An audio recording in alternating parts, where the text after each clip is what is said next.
तुमच्या एक पिढ्या गेल्या. मी वयाच्या 26व्या वर्षी संघर्ष चालू केला होता, 25व्या वर्षी संघर्ष चालू केला होता. आज माझी 51 आहे. मी फलटण मध्ये दिसतोय ना, तर मी पुणे मुंबईत राहायला गेलो. मी तुम्हाला कुठं दिसतो? फलटण मध्ये दिसतो ना. कुठेही रस्त्याने येताच आता मी भेटू शकतो.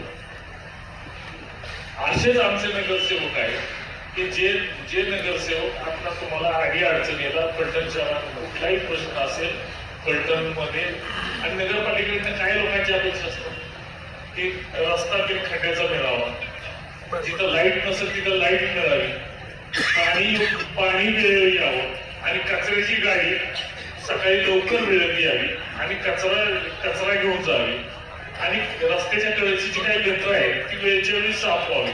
एवढ्या साध्या अपेक्षा आहेत.